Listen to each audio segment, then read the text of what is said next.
vamos a mais um estudo, lição 7. Bem-aventurados os que choram. Quem tem chorado aí diz amém. Então você é bem-aventurado, amém? Isso aí. O Senhor tem visto o seu choro e a palavra dele diz, e como ele não mente, ele não falha e ele não muda de ideia em relação às suas promessas, os que choram serão consolados. Então você será consolado, está sendo consolado, porque você está aqui essa manhã graças ao Senhor. Se você tem chorado, você chorou nessa noite, mas hoje você está aqui para a honra e glória do Senhor Jesus. Então vamos lá. Bem-aventurados os que choram, porque serão consolados. Está em Mateus 5:4. Feche seus olhos. Senhor Deus, nós te damos graças, ó Pai, por esse privilégio.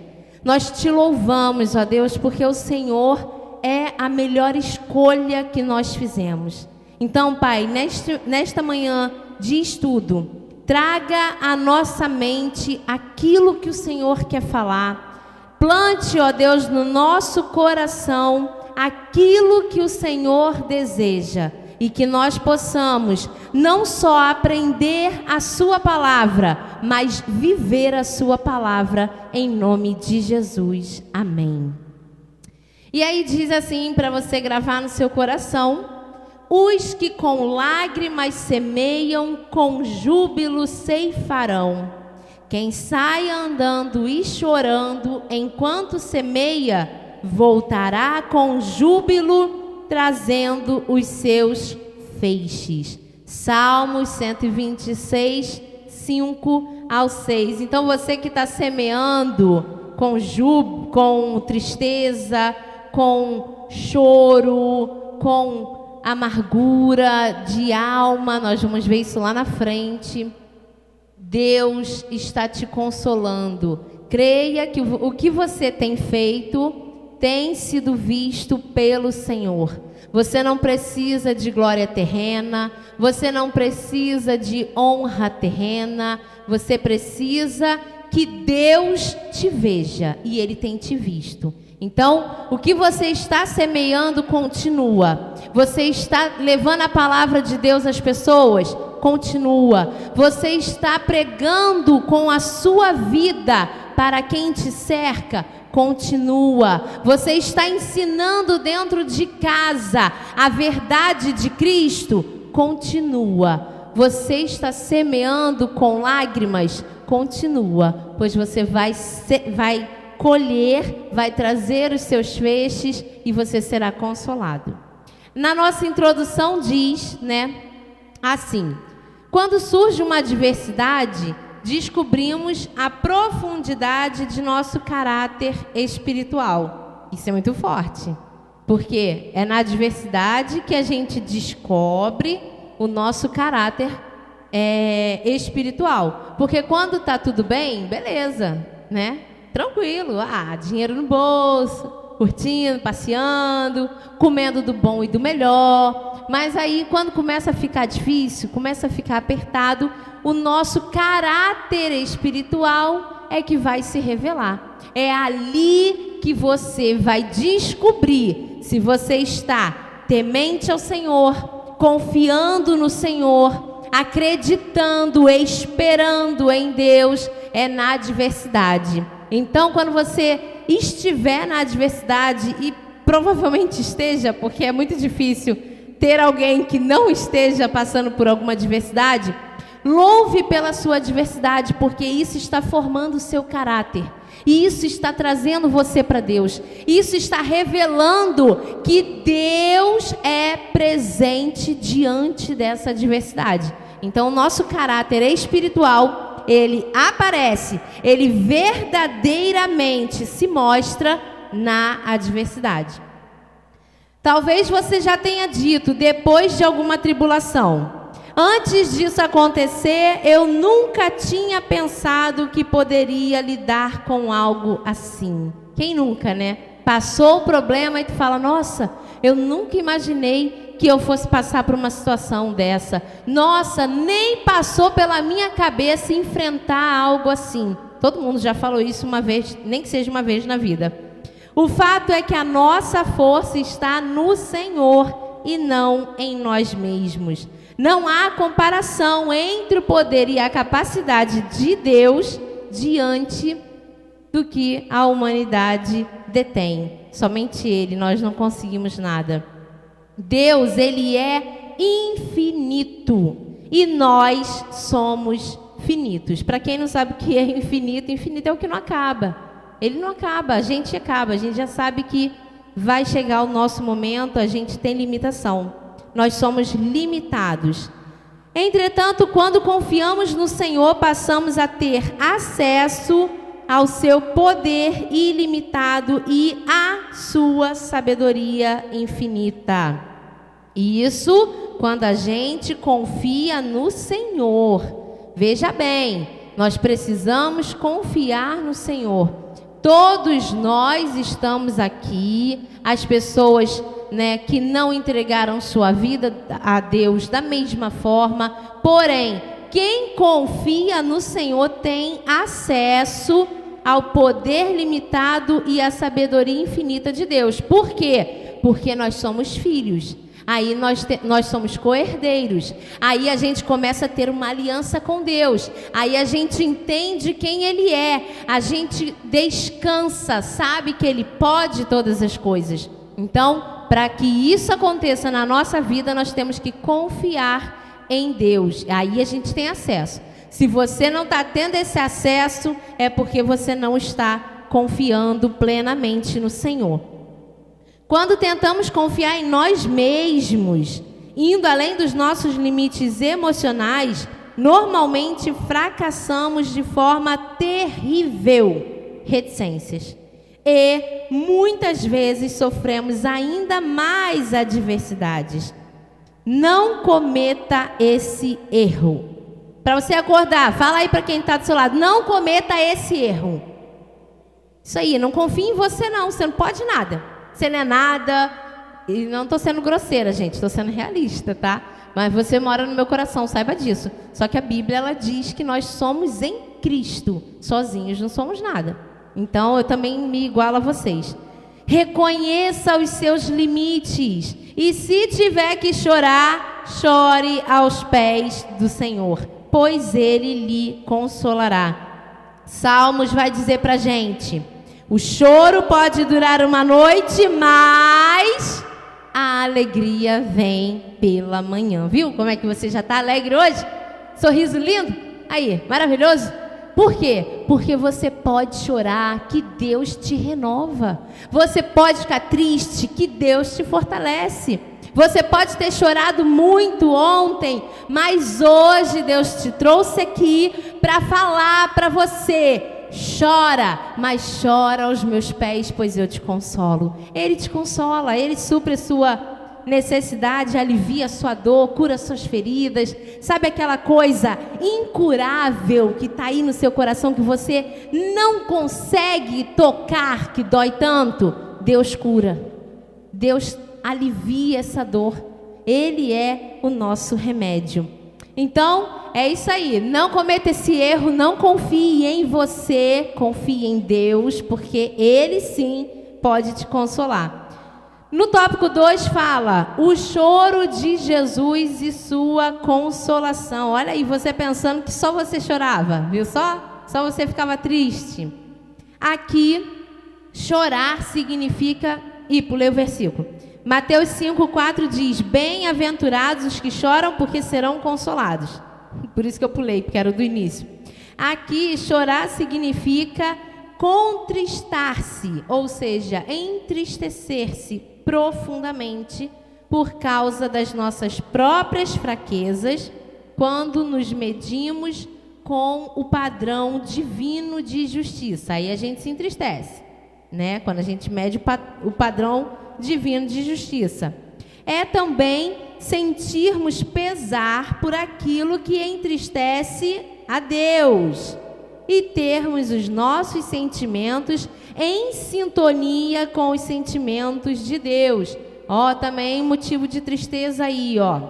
Uma coisa que entristece a Deus, ela entristece o verdadeiro cristão também. Aquele que não se entristece com isso está fora do evangelho. Por quê? O sentimento está em sintonia. Não agrada ao Pai, não pode agradar a mim. Entristece a Deus, precisa me entristecer. Porque se não me entristecer, eu cometo, eu faço. Então, aquilo que entristece o Senhor, aí vem no seu referente um monte de coisa aí, ó. Essa coisa que entristece o Senhor, esse ato, essa palavra, essa atitude, essa forma de falar, de andar, de agir, de tratar o outro, isso entristece a Deus? Precisa nos entristecer também para que a gente não cometa. Mas também é algo que aponta para fora de nós. É sentirmos aflição em nosso espírito por causa do pecado, da imoralidade e da crueldade prevalecentes no mundo. E isso precisa nos entristecer, ó. A gente tem que ter a aflição no nosso espírito por causa do pecado, para a gente não pecar, e assim por diante. A Bíblia aponta 3 ocasiões que o próprio Cristo chorou durante o seu ministério terreno, sendo que uma delas está registrada no Evangelho de Lucas. Diz assim em Lucas 19:41. Quando Jesus ia chegando a Jerusalém, vendo a cidade, chorou por ela. Naquela ocasião, Jesus chorou contrastando com a alegria da multidão. Ele chorou pela cidade porque via que sua destruição era iminente. E em meio às lágrimas, Jesus expressou uma forte emoção, pois sabia o quão curta seria aquela celebração. Aí é Páscoa, né? Estamos falando sobre a celebração da Páscoa. Ele estaria morto antes que aquela semana terminasse, e lamentou o fato de Jerusalém estar com seus olhos espirituais fechados e não ter reconhecido que Deus a estava visitando através de seu filho, dizendo: ah, se você soubesse ainda hoje o que é preciso para conseguir a paz, mas isto está agora oculto aos seus olhos. Reticências não deixarão pedra sobre pedra, porque você não reconheceu o tempo em que Deus veio visitá-la. Está lá em Lucas 19, 42, 44. Essa era a razão do choro do Senhor Jesus ao olhar para a cidade santa. Mas sua consolação era saber que a sua morte não seria em vão, pois traria salvação eterna a todos os que nele crescem. Então Jesus olhou, chorou, se entristeceu pelo que estava por vir, pelo que estava acontecendo, e se alegrou, foi consolado. Por quê? Devido ao que aconteceu, ele trouxe salvação para todos nós. Então nós vemos aqui o choro de Jesus e a sua consolação. Nós precisamos entender, viu? Jesus foi consolado. Por que você não seria? Por quê? Agora você pode bater no peito e falar: eu sou o cara, Deus cuida de mim. Ou eu sou a cara. Por quê? Porque Deus cuida de você. E Ele mostra isso nos mínimos detalhes. E Ele deixa aqui claro para a gente que Jesus foi consolado. Jesus também chorou. Então você pode chorar, mas chorar aos pés de Jesus, confiando de que Ele está te consolando, de que Ele está cuidando de você. E aí, graças a esse momento ruim na vida de Jesus, você pode ser salvo, pode ter a vida eterna, pode ficar com Deus. Passa por tribulação, chora, se lamenta, sim, mas aos pés de Jesus, confiando na sua vitória. No tópico 3, aí agora nós vamos ver 3 choros, né? Nós vamos ver no 3, no 4 e no 5 os choros, né? E no 3 nós vamos falar sobre o choro de Agar e sua consolação. Olha Deus consolando as pessoas aí, né, naquela época, para te mostrar que Ele te consola, Ele cuida de você, e você vai sair daqui vibrando de alegria, pois o choro pode durar uma noite, mas a alegria vem pela manhã. Então você espera chegar de noite, tiver que chorar, chora de novo, que amanhã você está renovado. Mas se der, não chora não, porque isso vai passar. Como o pastor pregou na quarta-feira, não fica vivendo a sua dor. Não fica ali buscando pela sua dor, né, vivendo do passado, do que aconteceu. Não fica não. Libera essa dor, se perdoa, perdoa o outro e vá viver a sua vida com Deus. Mas se tiver que chorar, gente, pode chorar, tá? Terceiro choro. O choro de Agar e a sua consolação. Gênesis 21, 14, 16. Na manhã seguinte, Abraão levantou-se de madrugada, pegou pão e um odre de água, pôs tudo sobre as costas de Agar, deu-lhe o menino e a despediu. Ela saiu, andando sem rumo pelo deserto de Berseba. Quando acabou a água que havia no odre, Agar colocou o menino debaixo de um dos arbustos e, afastando-se, foi sentar-se em frente à distância de um tiro de arco, porque dizia: assim não verei o menino morrer. E sentando-se em frente dele, levantou a voz e chorou. Nossa, gente, é emocionante isso, né? Porque quando a gente se torna mãe, a gente fica imaginando nosso filho para morrer, ter que deixar, ter que vai no arbusto. Ou eu sou sensível, gente. Depois que eu virei mãe, fiquei sensível. Mas você imagina a situação dessa mulher, né? O filho dela ia morrer.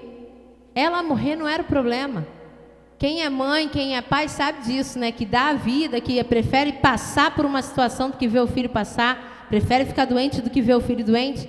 E Agar estava ali, esperando o seu filho morrer, né? Então olha o choro desta mulher, olha a dor dessa mulher.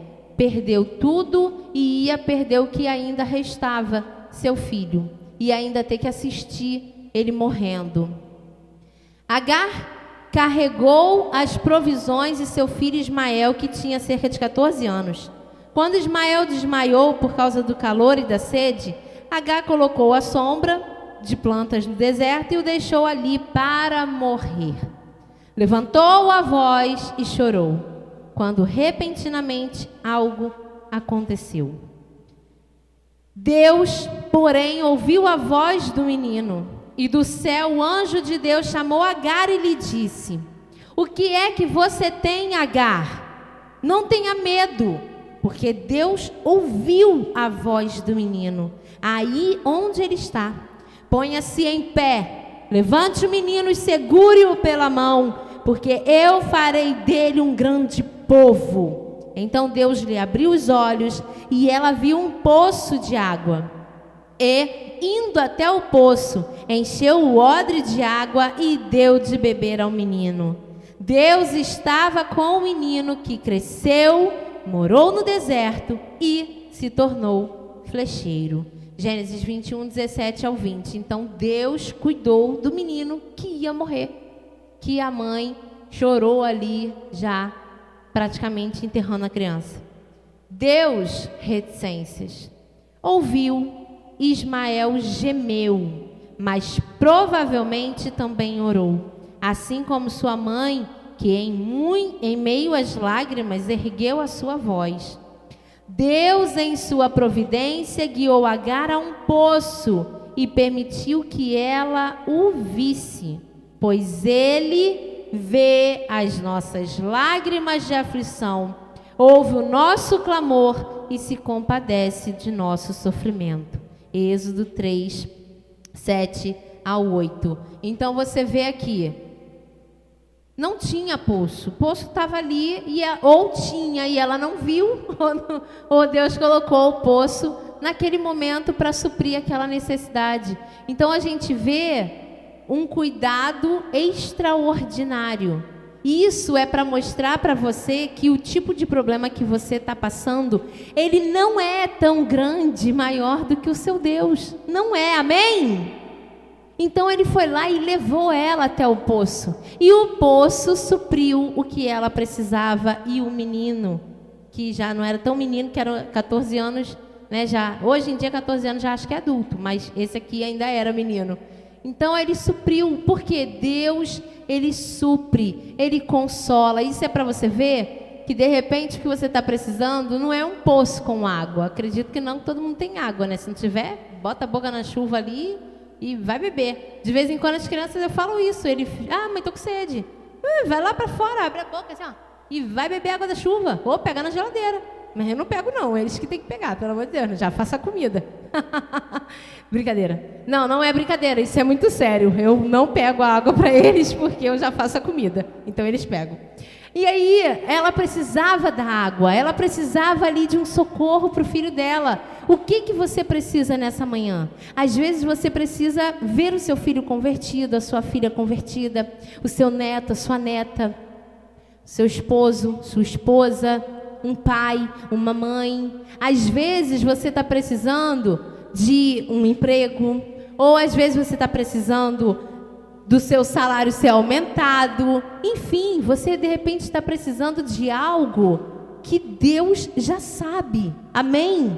Ele já conhece o seu choro. Ele vê as nossas lágrimas de aflição, ouve o nosso clamor e se compadece do nosso sofrimento. Mas tem um porém nessa situação toda.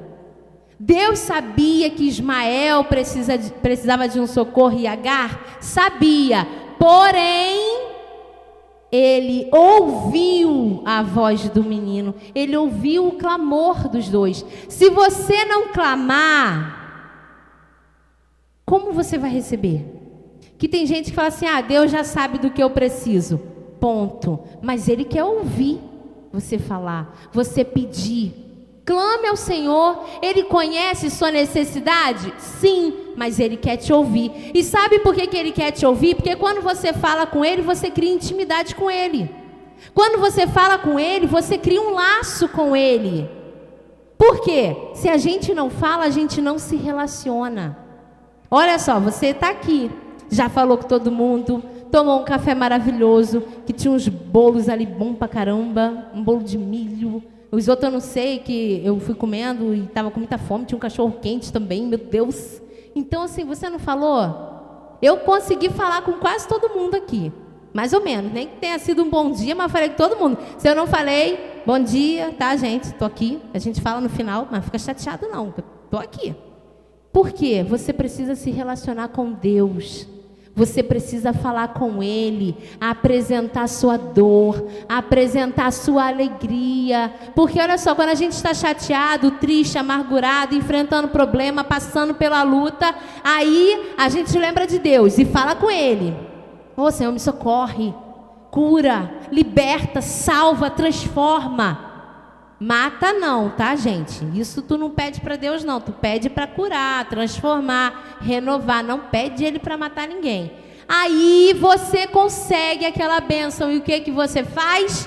Some, esquece, não volta para agradecer. Lembra do leproso lá? Os que foram embora e não voltaram?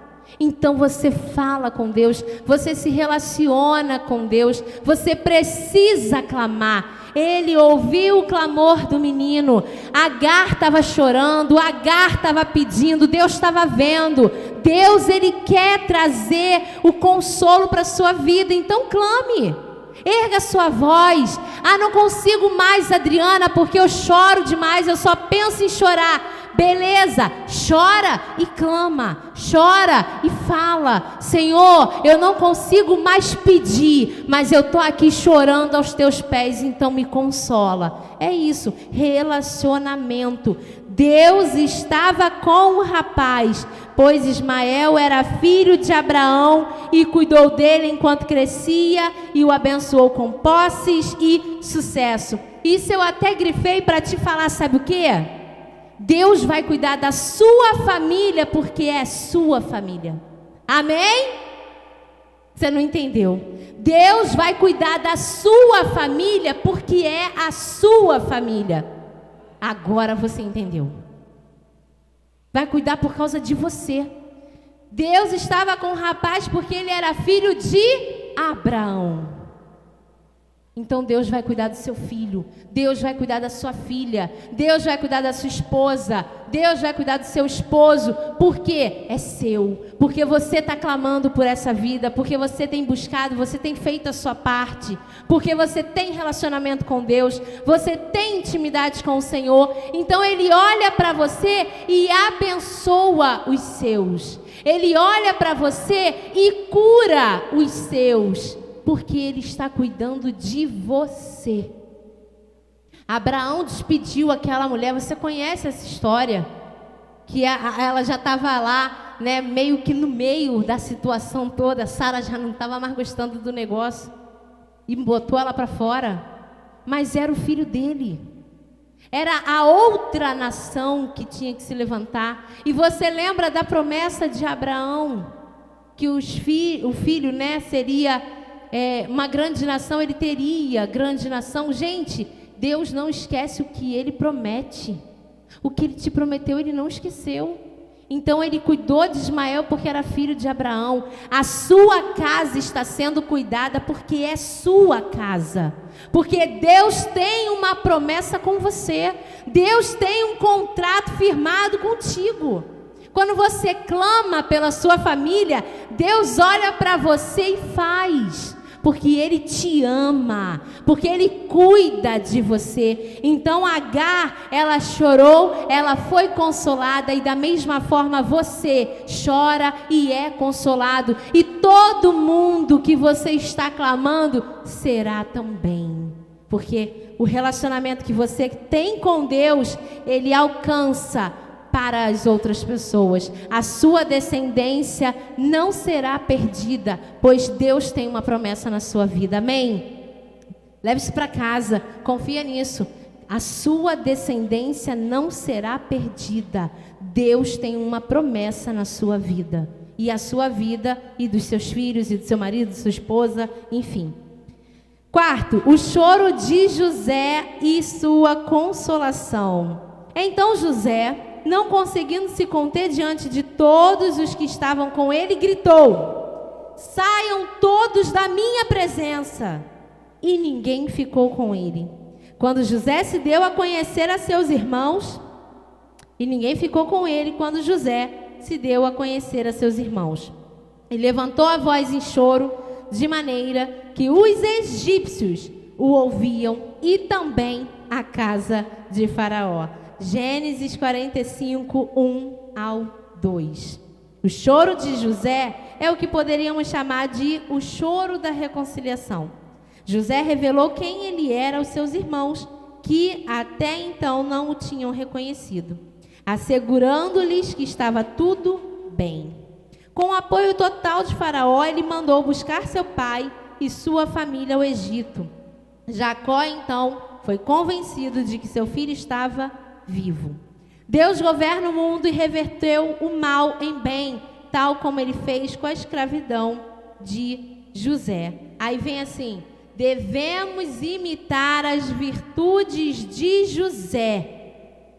São elas: humildade, sabedoria, perdão, cuidado para com os nossos pais e nossa família. Então você vê que José chorou, e ele chorou de um jeito que todo mundo ouviu.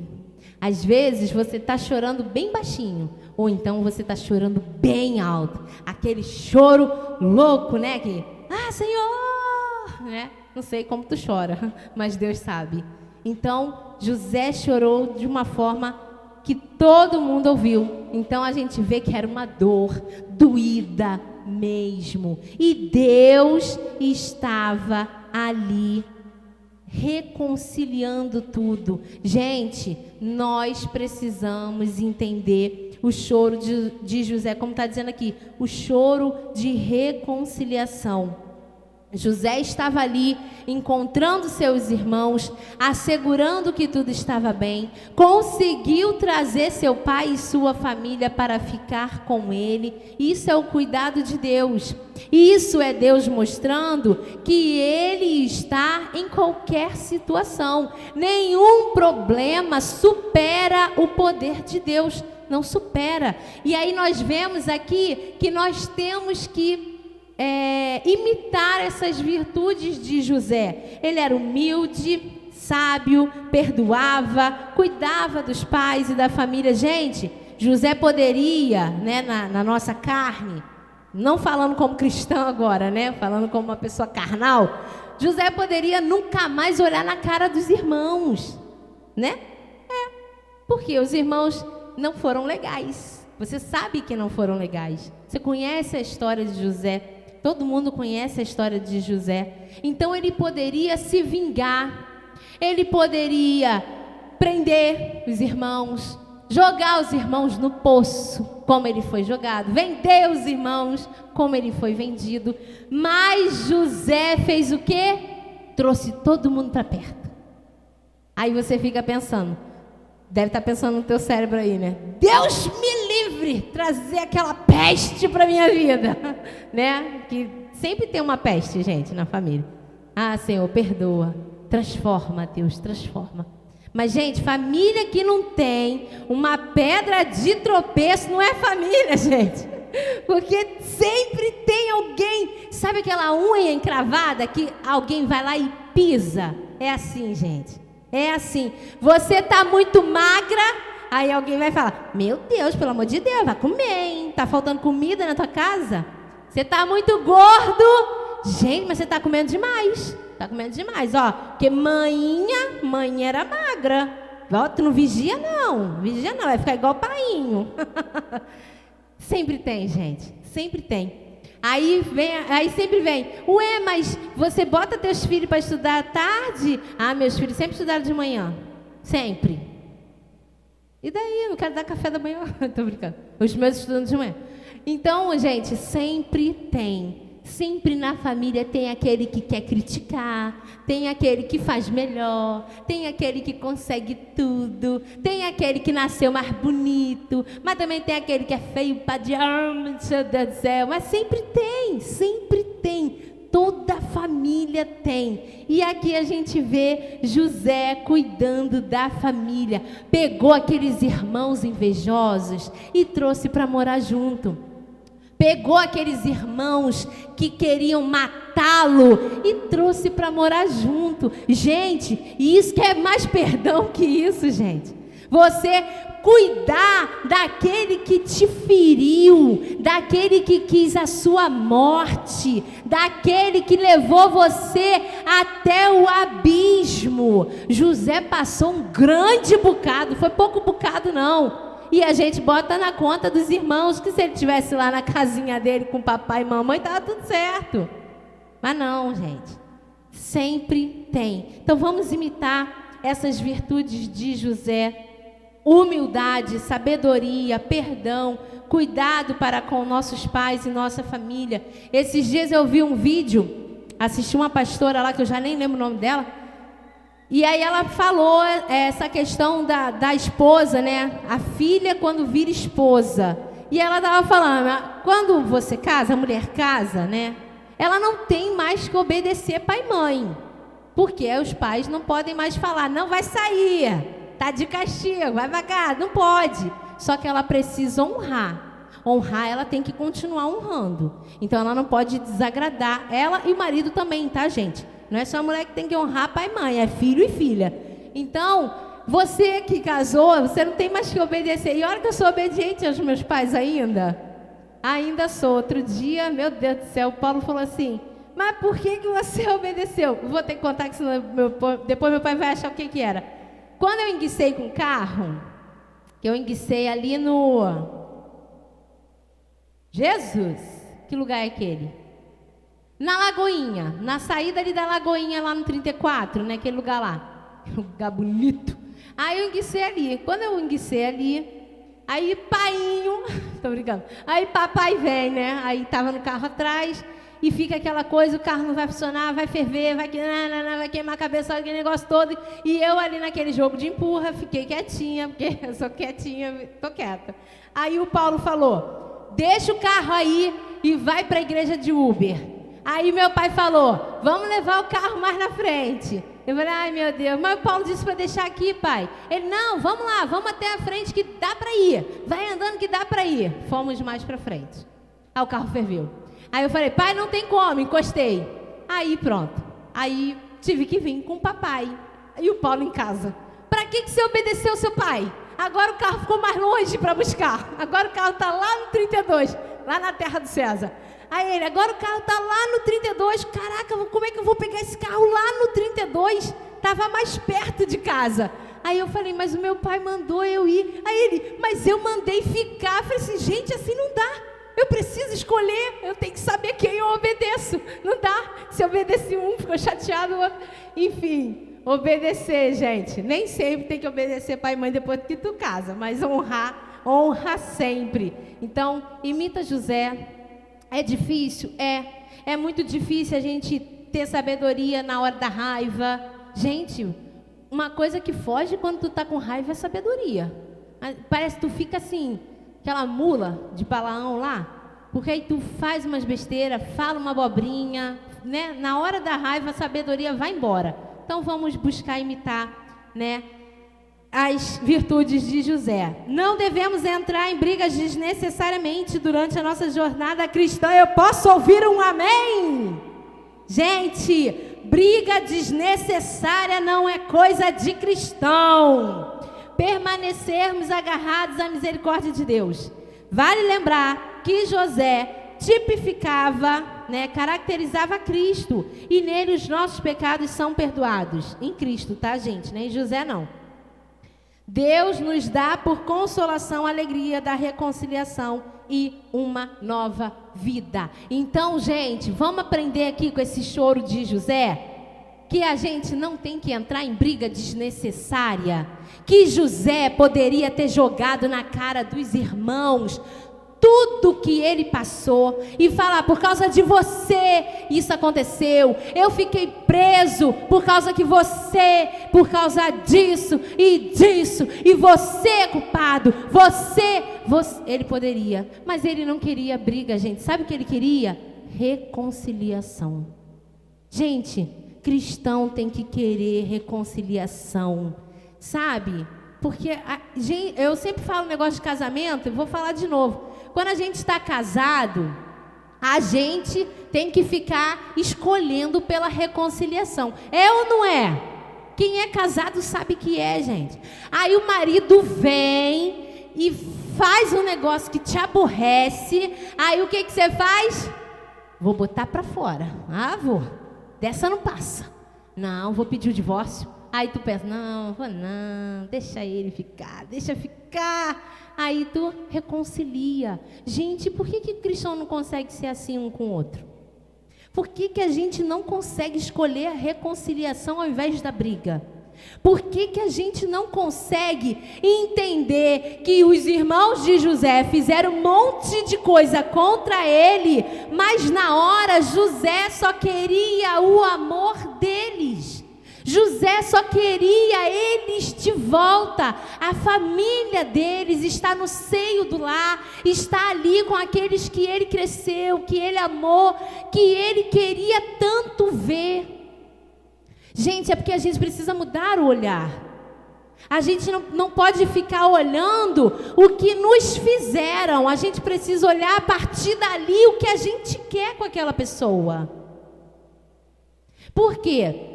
Não tem como ter reconciliação se não tiver o perdão. Se a gente não procurar esquecer. Ah, mas eu não sou robô. Gente, beleza, eu também não sou não. Mas tira do referente, leva lá para trás da memória. Guarda num lugar escondido do cérebro. Aquela parte mais burrinha do cérebro, que todo cérebro tem uma parte burra. Então tu pega naquela parte burra do teu cérebro, do meu também tem. Eu acho que é quase a maior totalidade. Aí tu bota lá escondido. Aquele teu ranço, aquela tua raiva, aquele teu ressentimento, aquela tua ira, tu pega, tu joga lá naquele cantinho escondido e perdoa, e esquece, e se reconcilia. Isso é reconciliação com o pai, com mãe, com o irmão, com a irmã, filha, filho, neto, neta, avô, tio, compadre, vizinho, o irmão da igreja, o pastor. enfim, todo mundo, gente. Porque reconciliação é coisa de cristão. Então, se você está passando por alguma coisa, de repente está chorando porque não está conseguindo se reconciliar.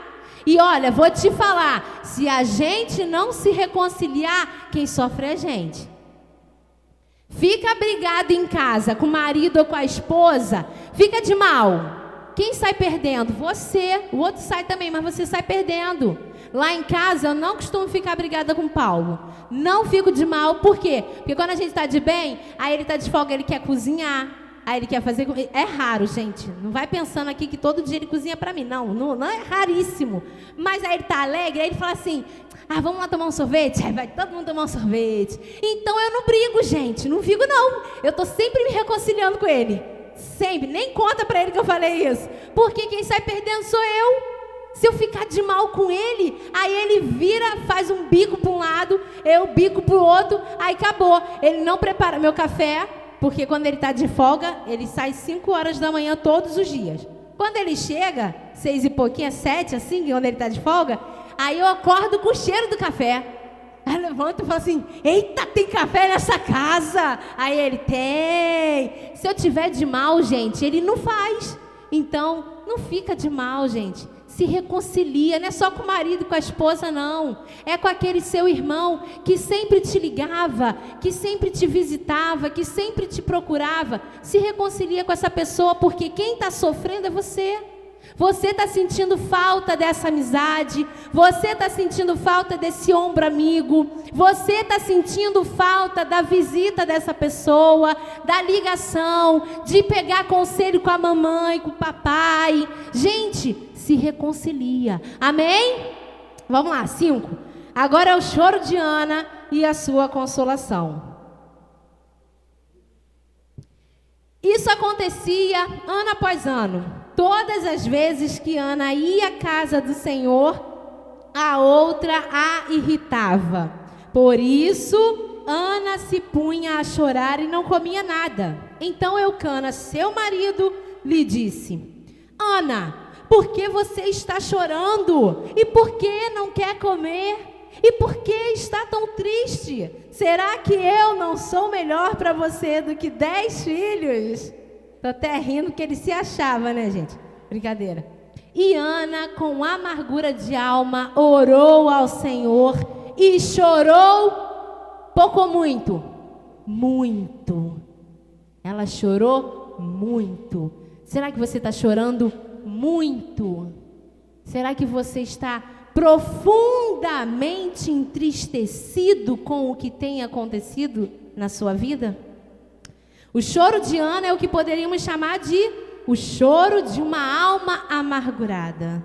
Entretanto, o Senhor mostrou a sua misericórdia a Ana e demonstrou que seu poder é maior que a fraqueza humana, concedendo a ela um filho. Samuel, dedicado ao Senhor, mesmo antes de sua concepção, é um sinal vivo da graça de Deus. Olha Deus aí mostrando pra gente que a sua fraqueza não diminui o poder dele.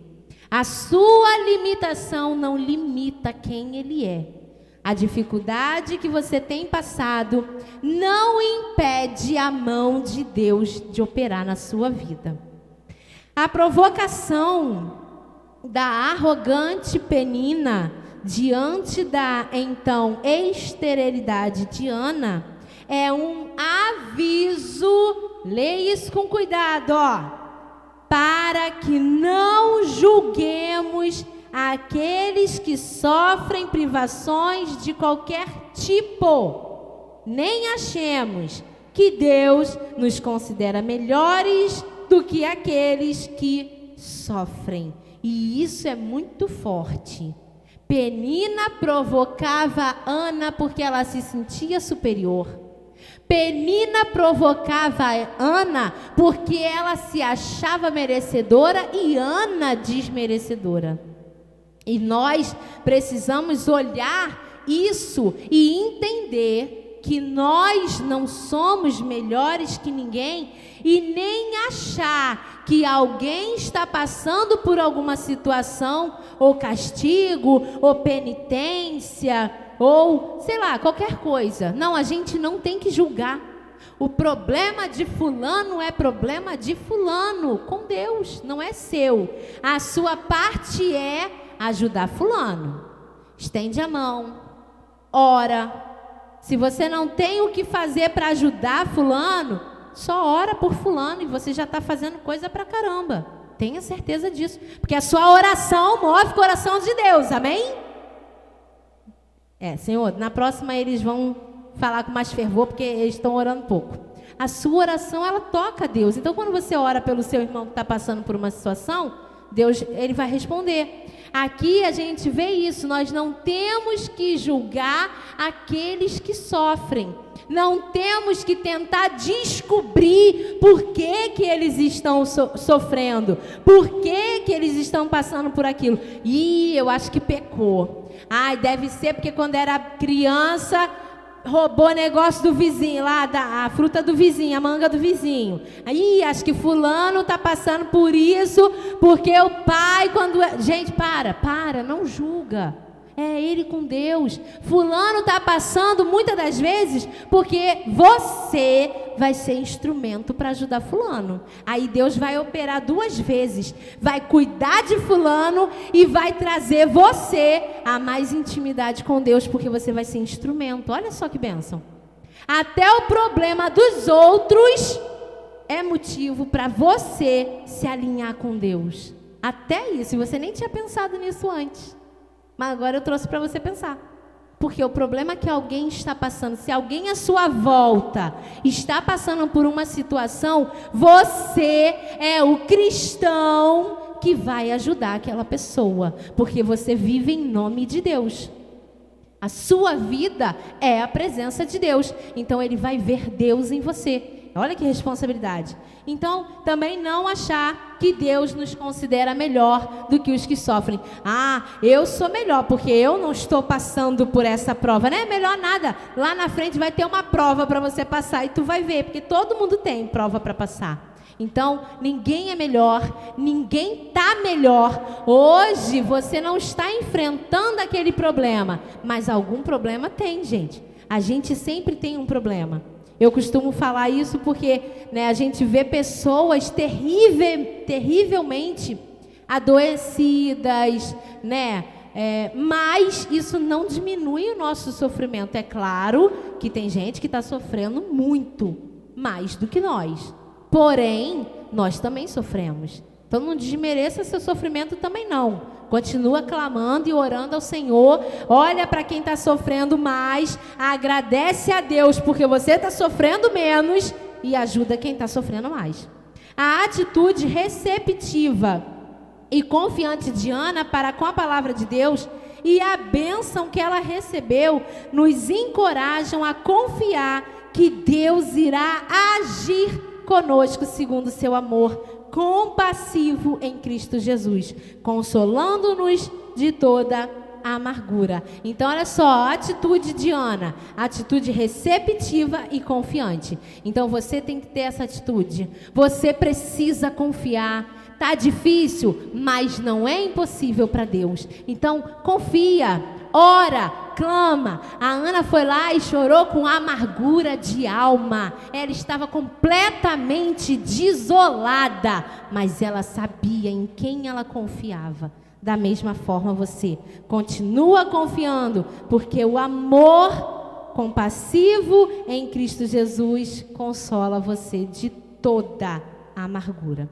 Concluindo, por 9 vezes o Senhor Jesus declarou em seu sermão que os seus discípulos eram bem-aventurados por causa daquilo que Deus tinha reservado para eles. Cristo descreveu as bênçãos que eles iriam desfrutar no porvir. Dentre elas, a consolação aos que choram, pois Ele enxugará de nosso rosto toda lágrima.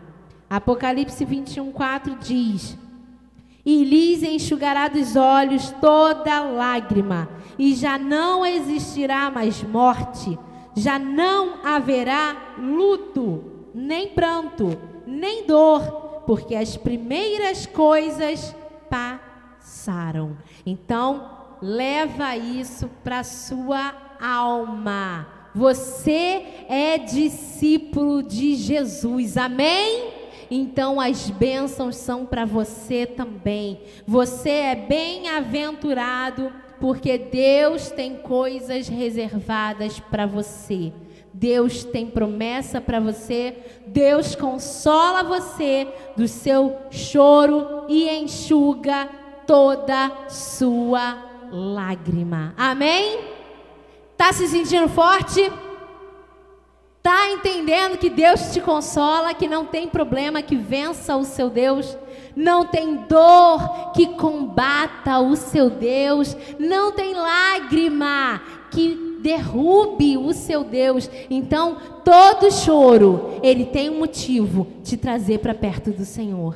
Toda adversidade, ela precisa levar você à intimidade com Deus. Então, chora, mas chora aos pés de Jesus e você será consolado. Amém, igreja? Vamos ficar de pé, vamos agradecer ao Senhor, porque nós somos bem-aventurados, porque a gente chora, a gente sabe com quem está chorando e a gente sabe que vai ser consolado.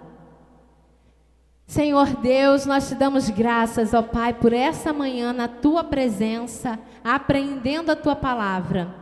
Deus, assim como nós vimos essas situações de choro, de alma amargurada, de pranto intenso, de grande grito de dor, Deus, nós confiamos em Ti, que o Senhor está cuidando também do nosso choro, das nossas causas, das nossas petições, e assim como nós vimos, ó Deus, que o Senhor tem cuidado de nós, tem nos consolado, tem trazido à nossa memória todas as coisas boas que o Senhor faz e todas as promessas que foram lançadas para nós. Nós somos bem-aventurados, ó Deus, porque o Senhor tem coisas maravilhosas guardadas para nós. Muito obrigada, Senhor, por essa certeza. Continua nos consolando em nome de Jesus.